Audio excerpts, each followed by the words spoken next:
Another episode of The Pedophile Huntress. We're here tonight with a common goal that you be encouraged in heart and united in love. Tonight, I have a guest with me that I'm really excited to share all of his work that he's done. He came from the same background that we all did in that fractured part of childhood. But David is a speaker and an author. He's written several books. Some of them, one of them is called When Lost Men Come Home. It's a 12 step for sexual brokenness and sexual addiction. His memoir, which I had the privilege of reading, super good book. It's called The Death of a Fisherman. I love that title. When you find out the story behind it, it'll kind of break your heart, but it's a super cool title. And then his most recent book is Our Journey Home, which is Christian Insights for Recovery. We'll let David talk more about what he does at the end because I love to talk about the overcoming aspects. But he also in 2001 started a group called Operation Integrity, and it began as an informal group of men meeting together to help themselves heal from past sins and sexual indiscretions. And we'll talk to him about that as well. But what I'd like to do, David, is start with The Death of a Fisherman. That book was, I started reading it, and I tell you, I was really just drawn to just continue to read it. You wrote it incredibly well, and there were just so many pieces that stuck out to me. But I love this. I kind of wanted to start right here because you say at one point in your book in the beginning, it's strange how the places we grow up in, the places that impact us most painfully, we often, those are the first that we forget and the last that we remember. I just thought that was so striking because isn't that the truth? Those memories that are the most painful, the ones that we should remember and you think that we'd remember. And I know I don't usually start here, but talk a little bit about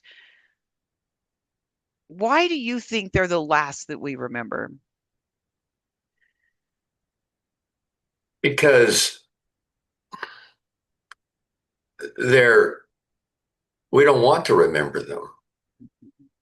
They are so painful, and I remember that portion of the book that the first we forget, the last we remember. I When such things happen, we don't know what to do with them, and um, generally speaking, we are stuck alone Mhm. with these things, and we have no defense against the horror that we feel.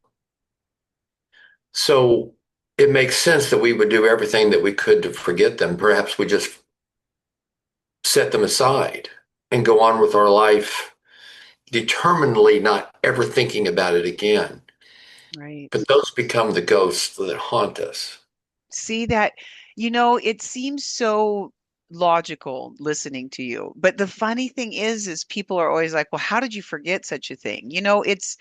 It's an entrapment that people maybe not as much today, but we'd like to think it doesn't happen, but it does. That's really not true. Every Well, 9 minutes, a child's being hurt, right?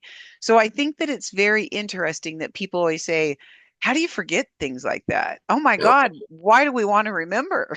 we don't we don't really forget. Right. Talk about that for a minute. And I know what you're saying because our body brings it to us and it's back here somewhere, right? Right. Well, that's exactly right. It's back there somewhere. Hmm. And we ignore it to the point where life goes on and our head and our experience and our recent experience um, captivates our attention. Right, right.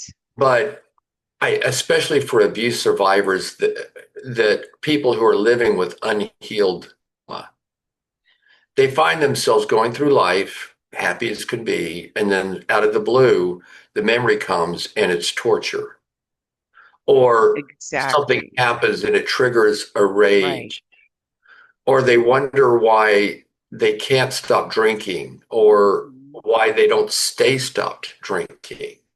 Right. Um, or See, I they love that. Yes, and I really want to get into that part of how childhood traumas do indeed impact. how we live Yeah. our lives. And I really think, to me, it's a broken heart. It was what Jesus came to do. I mean, he stood up and he said, I came to heal your broken heart, right? Which is really beautiful. But we so focus on other things. But what I always do, there's so many things that I really want to talk to you about, because genuinely, you just really have had a lot of integrity around helping people in this.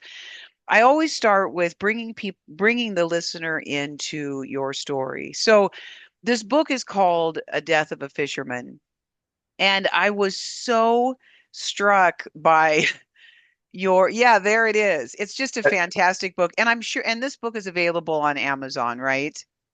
Yeah, it's wherever you get a book, you can get that book. Exactly. So And it's it's it available on all the platforms, audiobook, ebook, hardcover, softcover. You can get it whatever you want. right. So I'm gonna kind of set the listener up. So he's a child of 8 and he gets to go fishing. He doesn't have, I'm going to let him, he'll tell it better. But this fishing trip is through the church and his father's going to take him. But then his father gets busy and can't go. And he calls a friend at church named Gene and says, Gene's going to take you. So why don't you pick the story up there and talk about how you got this title? Because it's a fascinating title, but a heartbreaking story. Well, the idea for Death of a Fisherman came from my friend Joey O'Connor. Mm, Joey he's a local friend. We live not far from each other here in Southern California. He's a prolific Christian author and writes, I mean, movie scripts. And he, I'm a B plus, he's an A plus plus plus plus plus. We're having coffee one day and he says, "Hey, I was watching you on a video that you had done and I was thinking, why don't you write a memoir?" mm. Now, I just thought that was the dumbest idea ever. And I told him that. Right? I told him that in a very aggressive tone. I mean, I just bit his head off. And he looked at me kind of like, whoa, and I was like, oh, sorry, that was it. There you go, this overreaction. Mhm. And, but the year before, I had been traveling to Houston, which is my hometown. I've been going there every couple of months to do some work. I was helping write some content down there for a program. And when I would go to Houston, I chose to go to my parents' gravesite, which led me to go to their gravesite every day that I was in Houston. Mm. So over that year, I was probably in Houston 25 days. And every day I was there, I was going to go to their Wow. gravesite. Stuff was I mean, churning, I'd say. yeah, I had some work to do. Mhm. While I was at the gravesite, I was befriended by one of the grave diggers. It was a hot day, Houston summer. I was there in the afternoon, and he comes over to me to make sure I'm okay because I'd been there a long time. And I said, "All right, I didn't want," and he kept coming back. I kept trying to I wanted him to leave me alone, but he kept coming back, offering me a bottle of water. Are you okay? It's really hot. Why don't you sit in the shade? And over the year that I would come, I would see him periodically because he worked there. He's a grave digger. And we would talk and we'd laugh and joke. And I had decided that I was going to write a short essay about my friend, the gravedigger. And in fact, there's a video about the I gravedigger love it. that's bouncing around the internet. Um, there's a video about digger that I did. Either way, I decided I was going to write an essay about this gravedigger. And then I thought, and I also had a similar experience with a lady at a flower shop. And it was a very challenging interaction with this lady, but it was meaningful. So I thought I was going to write an essay about the lady at the flower shop. So I'm writing these essays, and then it dawns on me. I said, this is the kind of work I would do if I was writing a memoir. Mhm. And I called up my friend Joey and I said, "Hey, I think I'm writing that memoir." And it took a couple of years to write it. And then twisted Joey's arm to edit it for me, um, which I'm so glad he did. And a friend of mine actually took the picture on the cover. That's actually a family photo. My mother took this picture. Oh, wow. Yeah, it was black and white. And then a friend of mine, she helped me. She got it to an artist who painted it. And then we took that to make it into the cover art for the cover. And the name came Death of a Fisherman. And in um, the story really is about the death of a little boy on a fishing trip. Not a physical death, but an emotional and spiritual death. After years of killing myself with alcohol and drugs and chasing women, um, I got some help. I was found by God's grace, and I found the little fisherman again. And I wrote a book about it. I love that. Yeah, So thank you for yeah, asking. no, yeah, I absolutely love it. So talking about that, and the gravedigger is in there, and this exchange in this flower shop is in there. So getting back to, you are on this trip and all of this stuff is churning in your life, and you go on this fishing trip with Jean. And so bring the listener in so that they understand, the power of our testimonies are what helps these, the listener. And so I could read it from your book, but I want to hear it from you because it's so it is tragic in the sense of it is the death of that little boy. And Yeah, well, as a little boy, I was fascinated with fishing. mhm. And Yeah, I you make that was very fishing. clear. Yeah. It was a church sponsored day fishing trip at a lake north of Houston. Gene took me, and on that trip, he sexually abused me. He followed that up with two other episodes. As a young boy, it was confusing. I was frightful. Frightful is just not a big enough word. Right. Um, and I was so confused, a little boy. And back then, we're talking, late 60s, Mhm. not a young guy. Dang it. Um, Me neither. um, there was no conversation about this.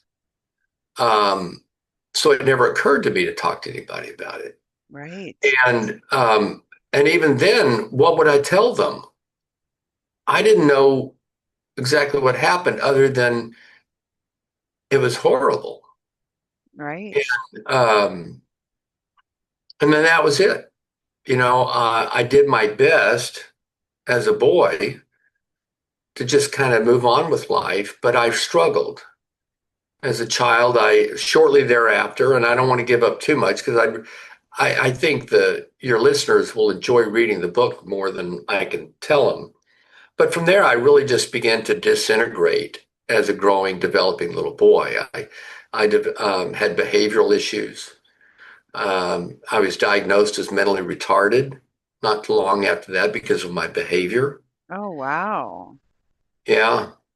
Wow. And Well, one of the things that was really gripped me, not unlike many stories though, when you come back and right, you can read the book and you can read the details, but he's soaking wet. They're coming to the shore and he doesn't make it and he falls into the water.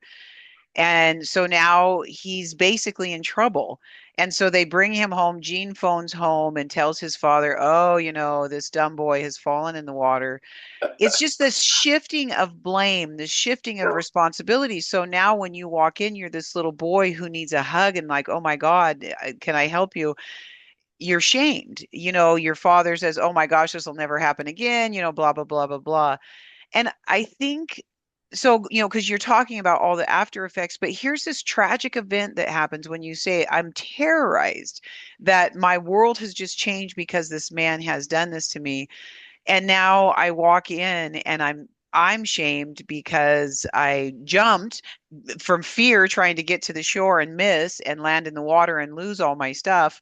But now instead of receiving a hug, my mom puts me in a bath and I'm shamed. That Well, sticks with this sticks with the little boy. This sticks with the little boy. Now what do you sure. do Well, with this? well, this is what happens is the predators, Right. they are masters at picking out the vulnerable child. That's right. And it's not so much like they pick the child, but they look to see what kind of protection or support this child lacks. Right. Um, and my parents were not healthy people. I mean, they were nice people and they were good people. And again, this is the late 60s. There was no conversation about this. There Right. were not podcasts and there were not people like you out there who are banging the drum to educate and inform people about this. Mhm. And true to the predator's genius, the whole situation got scripted in such a way that, you know what, I'm just the clumsy kid who jumped out of the boat and look what I did, and I was a bother and I was a trouble. And my father was one that, I mean, he carried a lot of shame of his own, and the last thing he wanted was his son to embarrass him in front of somebody at church. Um, I mean, it's just you're so right, but it is so wrong. And these things are still happening because we give authority to people. Number one, we shouldn't. We should learn to trust when we give authority and submit to somebody. Anybody listening, if you go to a church, they need to earn that. Before you submit, make sure the people around you are safe. But what you just said is so true. And one of the things that I say is that predators are better at lying and manipulating than we are at telling the truth. And so I thought I was really kind of taken aback when I was reading that you didn't put in your book that Gene ever said to you, don't tell anybody. Did he never tell you that? He just went on. He never said, don't say this. I think it's yeah, fascinating because the predatory nature of the whole thing, it doesn't have to be spoken, right? yeah. I mean, again, this is almost 60 years ago that this happened. So when, like in any memoir, there's a reconstruction. Hmm. And so I'm writing and it was amazed as I wrote, I was truly astonished but about the details that I remembered. Hmm. I remembered the kind of boat. I remembered the interior of his car. Hmm. Um, I remembered the hot dogs on the grill by the lake. Yeah. And I will consider those memories as gifts from God that helped me write the book. But also as a reminder to me that um, we don't ever leave our past behind. Right. We just learn to have a relationship with it. Or not. I think, Well, you what I mean, know, I think, when you started having a relationship with your past, you start healing, right? And by leaving it behind, right, we're not our authentic self because David, you know, how can we be authentic when we've got missing pieces of us? well, in kind of pop psychology theology, we say, uh, people cherry pick a verse that all things we're all new in Christ. The past is behind us. We move forward. Mhm. Um, and I understand that. Mhm. But when it comes to memory and life experience, we don't erase, and we don't undo what has happened. If we choose to ignore it or attempt to ignore it or forget it, Mhm. then it will likely haunt us. Mhm. If we deal with it And in order to deal with it, it's going to have to come out into some sort of conversation. I think it's very important for us to think about how God constructed us. Mhm. We are made in the image of God. God lives, God exists, Father, Son, Holy Spirit. There's three personalities in one, three persons in one. That's God. Made in the image of God, we become human when we are in a healthy relationship with ourself, God, and other human beings. People go to Right. church all the time and they read their Bible and they take discipleship classes and they work hard to become great Christians. But to the degree they do not have healthy relationships with other people, they are not becoming human the way God created them to be. Oh, I agree with you because it's relational. And people love to leave the relational part out. Like rules are easy to file. The spirit of religion says follow X, Y, Z, blah, blah, blah. And, I'll give you three Hail Marys and you're good. Right, right, Jesus isn't like that. He says, like the woman at the well, tell me your story.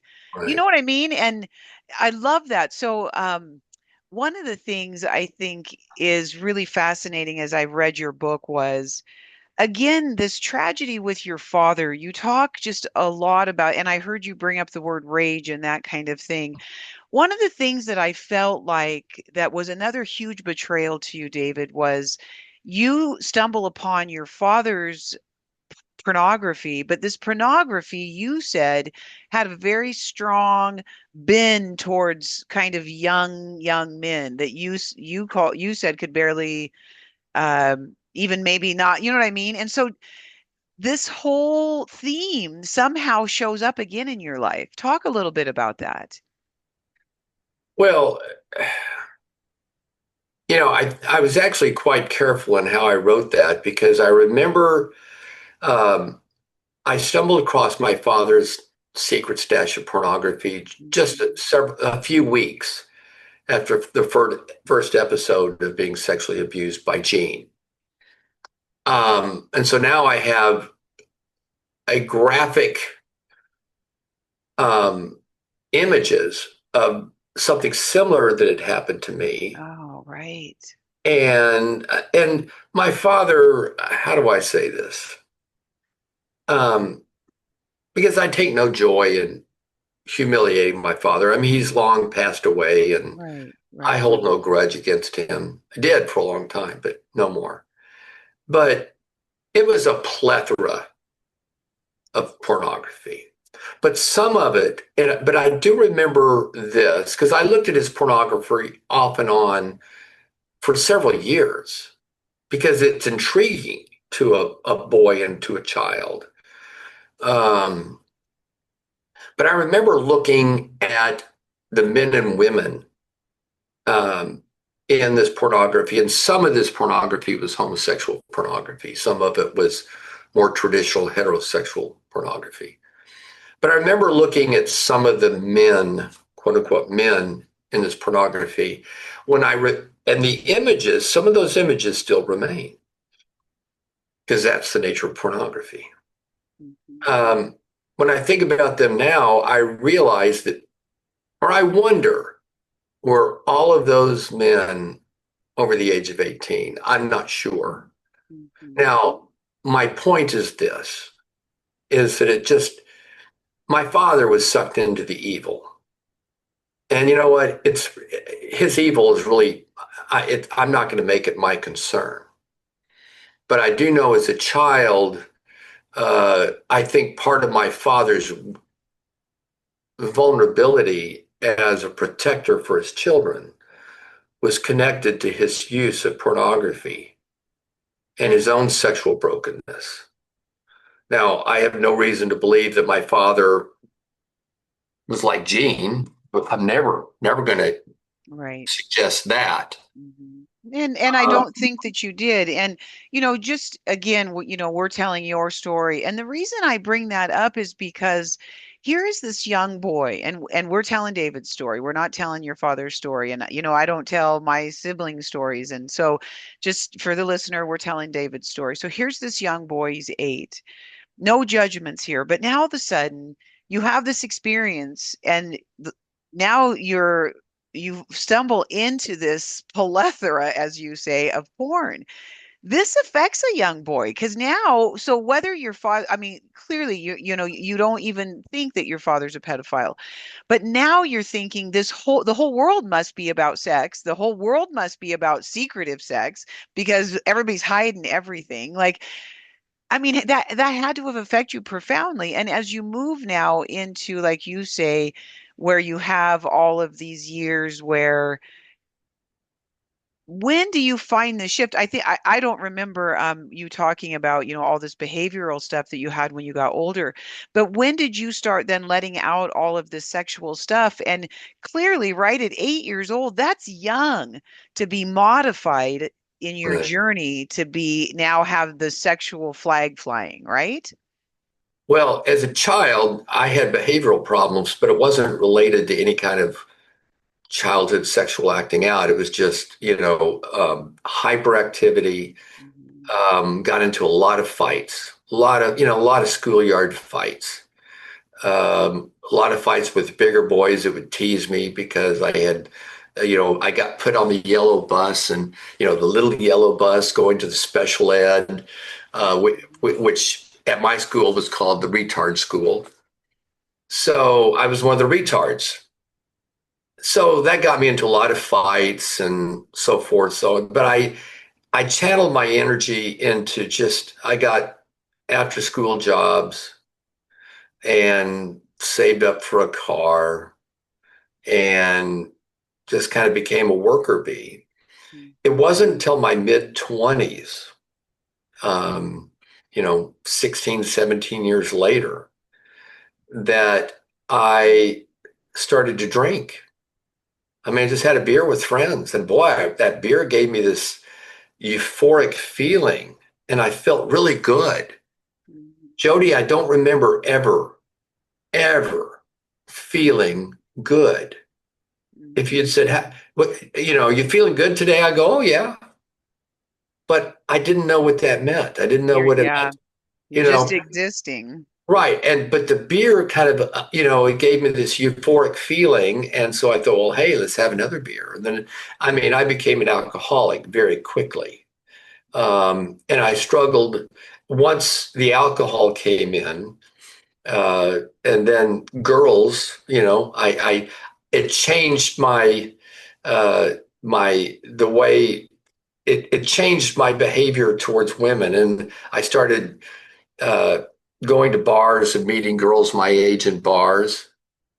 And then drugs came in, and I became very, very self-destructive with alcohol and drugs and women. God bless every one of them. And uh, I Well, right, and here's this common theme, right? So you're eight, you taught your mother had a mental illness and you had women that came in, sporadically that cared for you until she was taken away. Your father's distant, he's, not supportive in this way. Then you're marked. So now you ADHD is probably I've got all this trauma that I don't know how to process. And so you know what I mean? Because I had some of this, sporadic stuff as well. And now all of a sudden you're introduced to alcohol and women and you start feeling some worth. And I know that it's so subtly spoken, but where else are we finding this? And then all of a sudden you get attention and you get these things, and you know what I mean? Weirdly, we're not saying this is right, but all of a sudden life starts making sense and you feel like, wow, I've got friends, right? I mean, I well, think this happens to many of us. oh yeah, well, people get addicted to things because they find an answer in them, Hmm. whether it's the food or the booze or the drugs or the pornography or the workaholism, Yep. or the religiosity. Yep. Uh, Working out, whatever. right. These things they give us a perceived benefit, and we find a sort of answer in them. While at the same time, so we invite these things into the front door of our life, not realizing what they're stealing from us out the back door. Hmm. And as I work in the addiction recovery world, I tell people, I said, we don't measure. our addictions by how much or how often. We measure it by the destructive factor. So for me, in the beginning, I really didn't drink that much because I worked. And, I mean, I ended up dropping out of high school, so I didn't have great jobs, and I worked real hard for my money. I worked in construction, so I worked real hard. Um, but when I did drink, uh, it was it was very destructive for me. Um, and so and this is one of the phenomenons of untreated childhood trauma Mhm.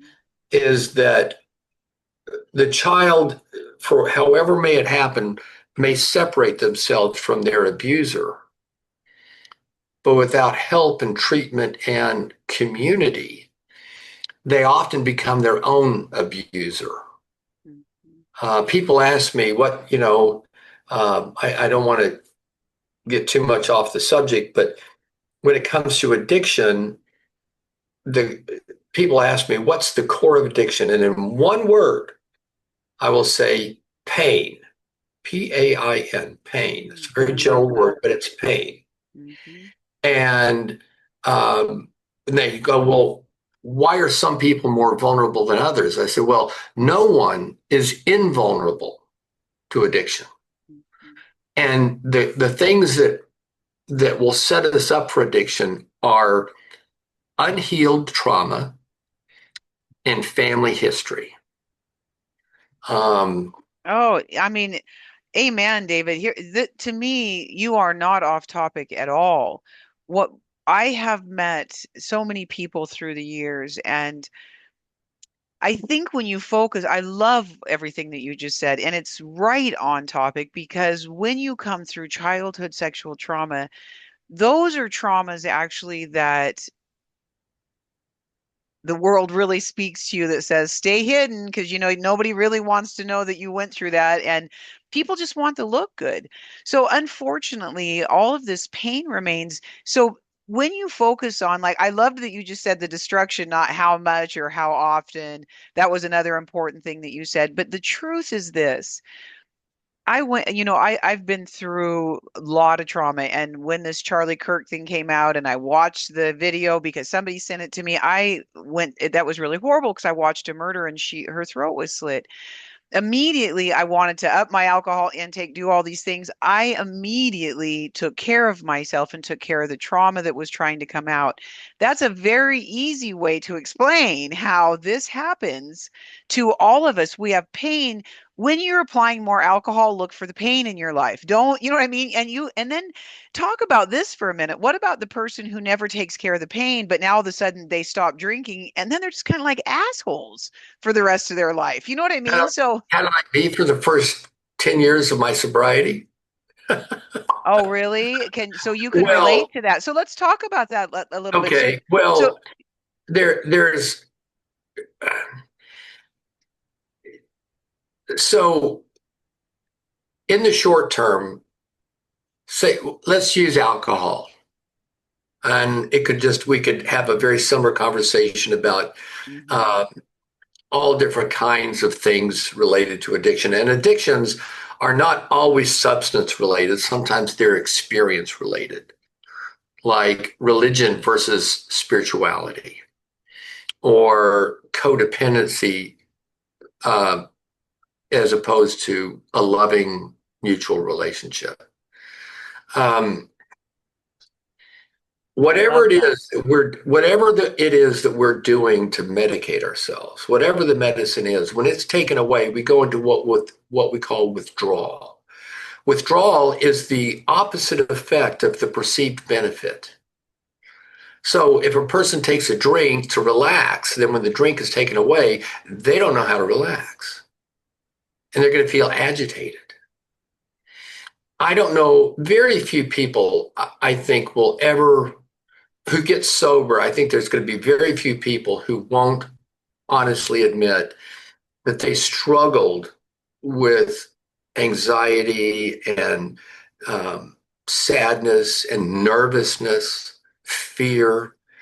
because these were all underlying energies that were medicated away. Now that the medicine is gone, these things remain. Mhm. And this is why we do our recovery work. Now, that all sounds terrible, but the good news is this.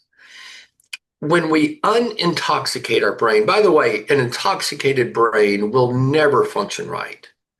It will never be in healthy relationships. It will never process our emotions health in a healthy way. It's going to have a very difficult time making objective decisions like finances or business. And it certainly is not going to have a viable, living, breathing experience with God because it's intoxicated.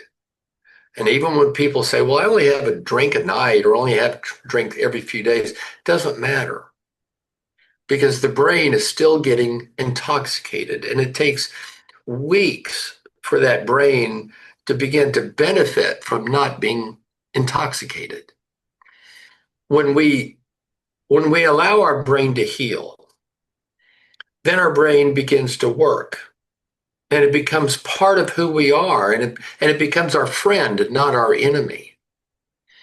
And at that point, yeah, we may be feeling like we're coming unhinged because I know when I quit drinking, I was a cigarette smoker.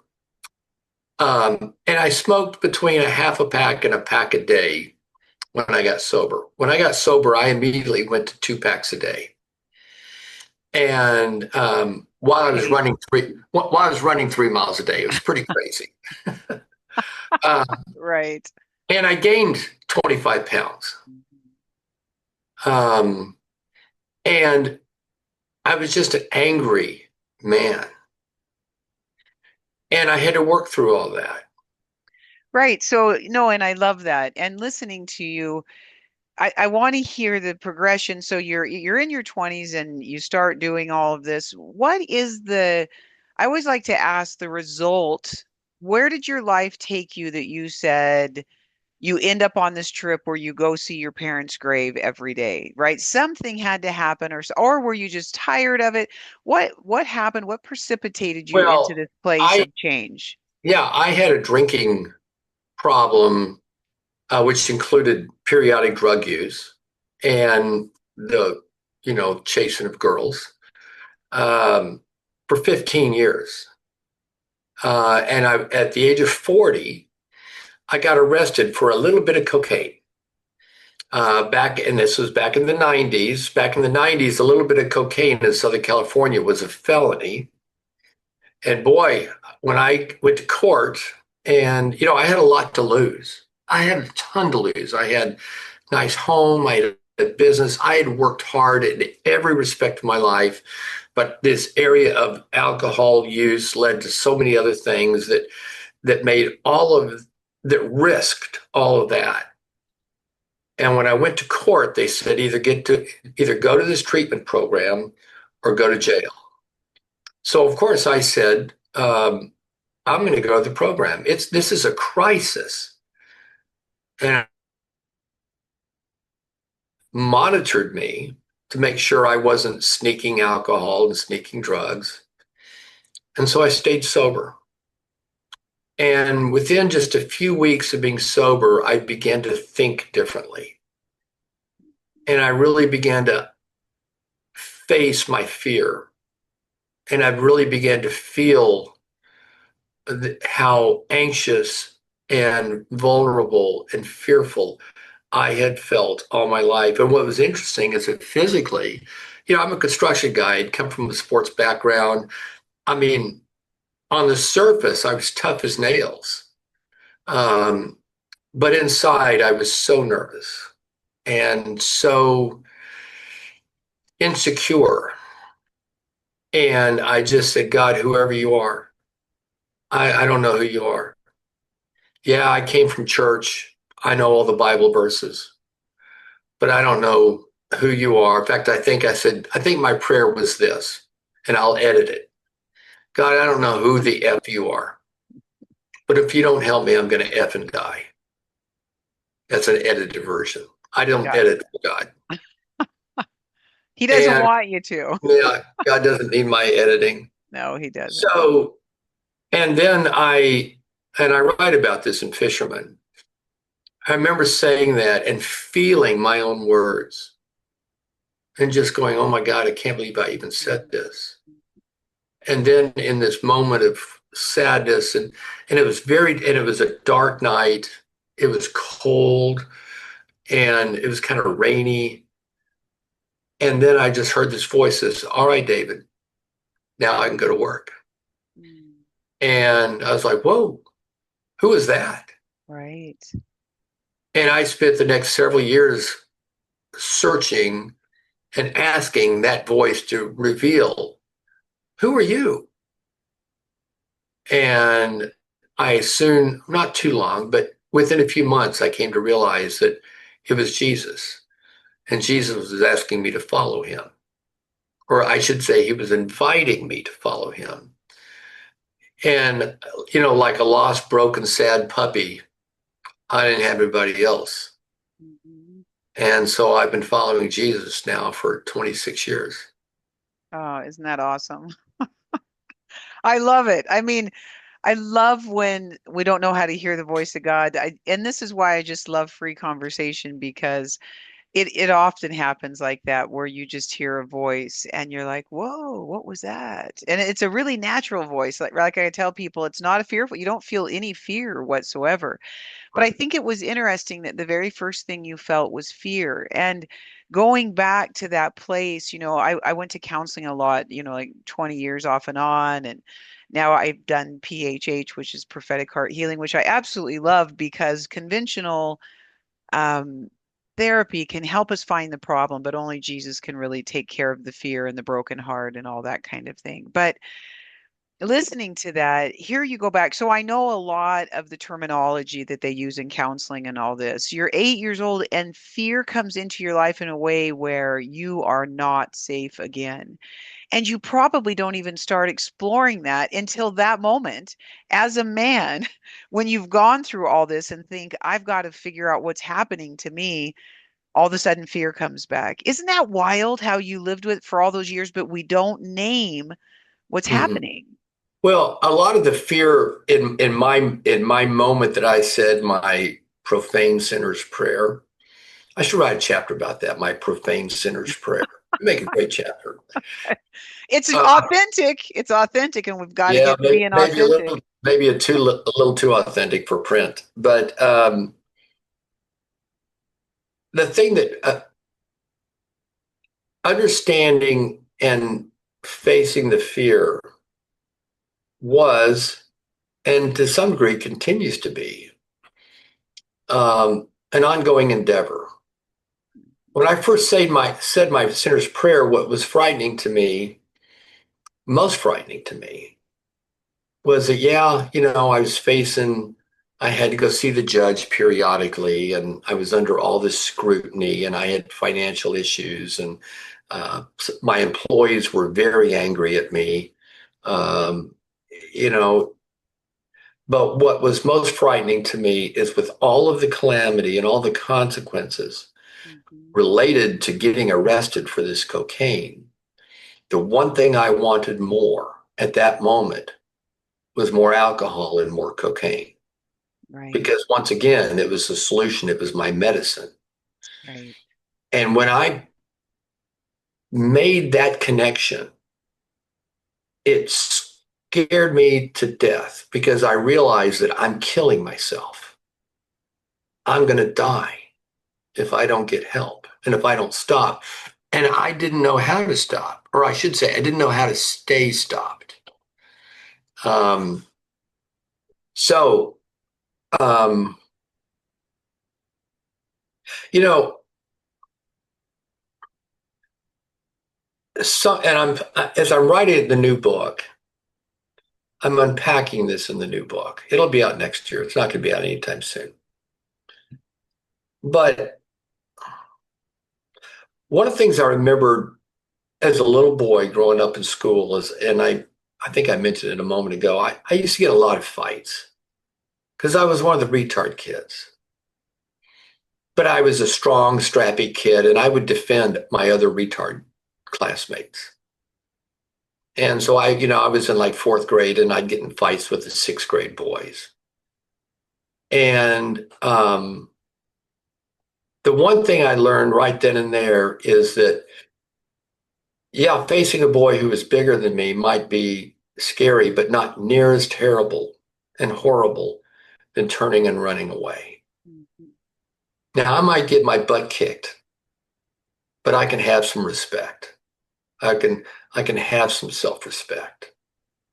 And so I stayed in the fights, and I might get a black eye or get a tooth knocked out. And goodness knows, I got my shirt torn so many times. My mother would be just beside herself because I'd come home every couple of weeks with a torn shirt. Um, but I'm glad I had that experience. I'm glad I learned that. And I now no longer fight my battles alone. Right. And No, and that, I love that. And that's absolutely beautiful. And listening to you, clearly you don't have a mental, impairment of any kind. So how did that happen after all of these tragedies when you yeah, turned 8? Did it happen after that you yeah, started yeah. really having an outward display of brokenness, basically, right? Oh, absolutely. The behavioral issues were definitely a response and a reaction to the trauma. Right. Right. I mean, Um, I can't say it loud enough. You know what I mean? And so here is this little boy that needs a hug, and he needs justice and vindication, and he needs to see Gene pay for what he did, and all of these things, this lack of injustice our hearts feel. And yet instead, more shame was dumped into your life. I mean, it's just I just know that the listener can relate because so often we're misjudged, David, because only God can see a man's heart, and people so, misjudge things and misjudge right. things and misjudge things. So here I have what may sound like a harsh message, but in the world, we live in the world, and Jesus is our Lord, and He is our Savior. His Lordship and salvation, we get glimpses of it here. And when we learn to look for those glimpses, we are astonished. But it's nothing, we will never experience it fully, and it will never come into full bloom in this world. In this world, we will have trouble. We will be harshly judged and misjudged, and we will suffer um, some sort of abuse here and there. God forbid, Hmm. you know, that children or women are uh, sexually abused, but it happens. The best thing we can do is really begin to have discussions and talking about it so that if the tragedy happens to someone, they don't, they know that there's somewhere to go Right. and someone they can understand. Right. This, No. Oh, go and ahead. the great gift that people have who have suffered tragedy is if they allow it to work for them and they bring it into community both with God and other people. And this is where really the recovery movement and even the 12-step exercises are a phenomenal help because it helps people work through this stuff and it helps them come into community. And at some point, instead of running around searching for what they're looking for, they start helping other people search. And in the helping someone else search, they find what they were looking for.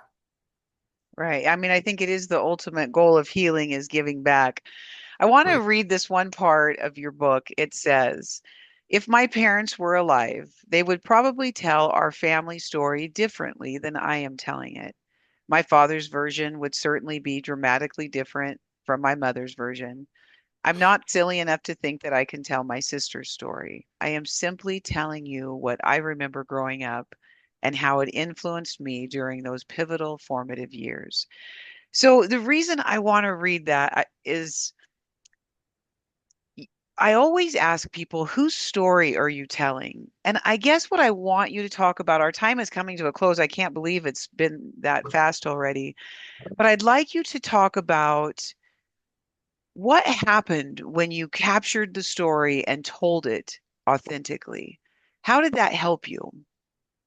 So here's how it happened.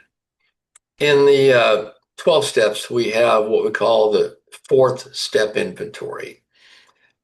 We made a searching and fearless moral inventory of ourselves. It's basically a dotting down and kind of writing about our life experience where we will talk about the things that we suffered, perhaps the injustices or things that were done wrong to us. We also write about the wrong things we did to other people.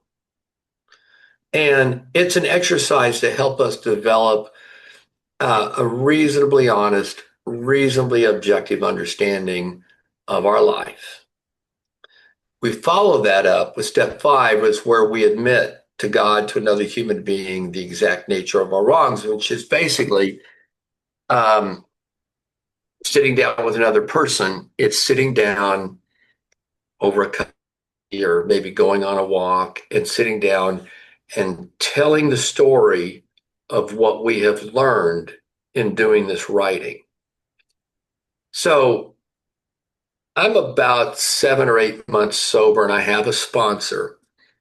And I had written out all of this stuff and I had a little guidebook that was helping me. It would ask me questions and I would answer the questions. And it was very helpful. Some of my books have those kind of prompts.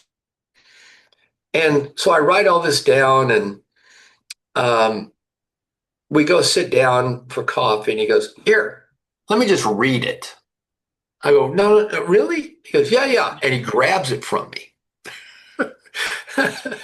And he starts reading it. And my first thought was to grab it back and slap him. "Don't take this from me." But then I was like, no, no, no, no, let him read it. And he sat there. I remember he was sipping, smoking a cigar. And he's reading it. And he's like, he's like, okay, reading this. And he's turning one page to another. It's maybe 10 pages. And he read the whole thing over about, I don't know, 15 minutes, maybe 20. And he sets it down, he's smoking his cigar and he drinks his coffee and he goes, "So what else you got?" I go, "Well," I go, "What do you mean?" He goes, "Well, is there anything else?" I go, "No. I mean, isn't that bad enough?" He goes, "Dave, I did all the same stuff." And I sat back, I'm going, "What? You're kidding." He goes, "Oh, yeah, man." And then he started telling me some of the stuff that he had done that he was ashamed of and some of the fears that he had harbored for years. And for about 30 minutes, he told not just his story, but he told back to me a reflection of what I said, but it was him. Mm, I walked away from that experience a new man. And I was still deeply flawed. I was only a few months sober, maybe 7 or 8 months. Um, and mean as could be and angry.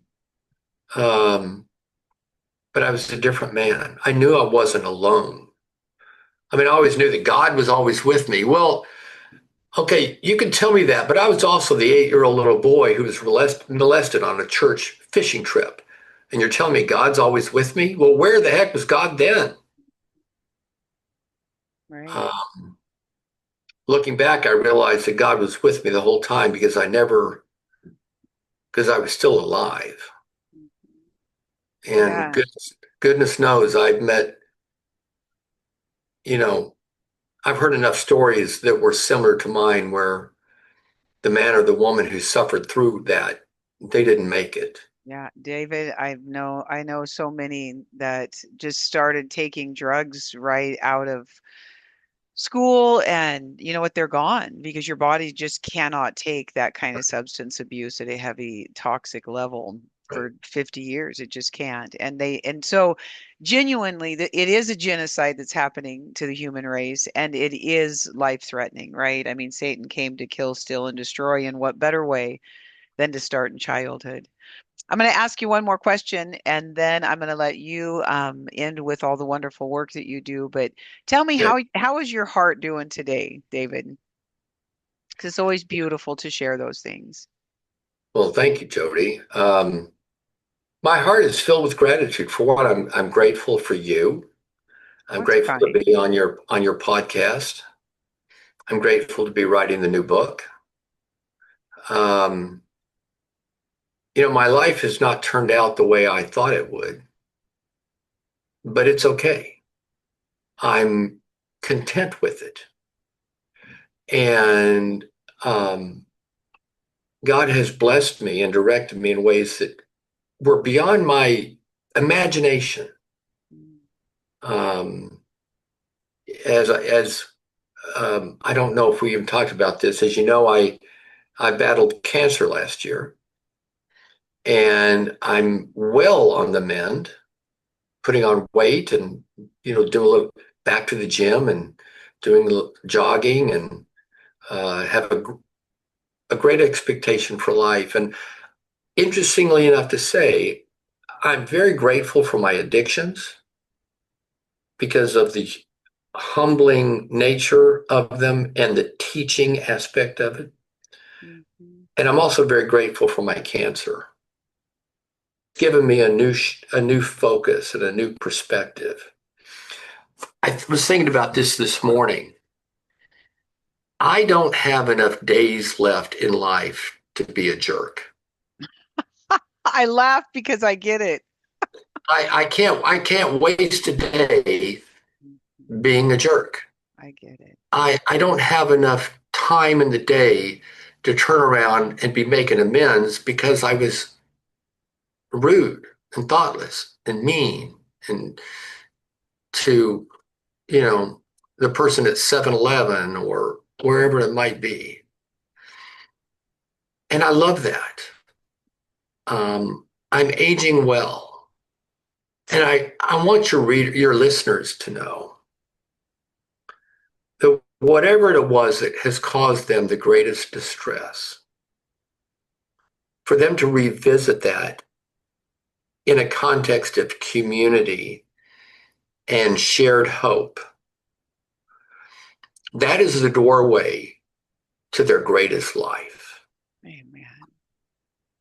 Amen. That is so, that is, you couldn't put that in a better way. And you did speak a little bit about that earlier, that that doorway is not, you don't just get on this little glide ride and glide right on through it. It's going to be a little bit of turmoil. However, the effect of turning around and doing a little bit of work, you're right. I mean, the pain is gone in my life, David, and I used to drink 2 bottles of wine. That, I mean, 7 Cadillac margaritas just to stop the pain. And the pain didn't stop. I can remember one night laying on the floor and the fireplace blew out, and I was so drunk I couldn't pick my head up. And I remember saying to God, the pain is still there. I didn't stop the pain. And so, you know, what we're talking about is we've walked it, we've lived through it, we've gotten to that, you know, the right side of the cross where we are far from perfect and we're far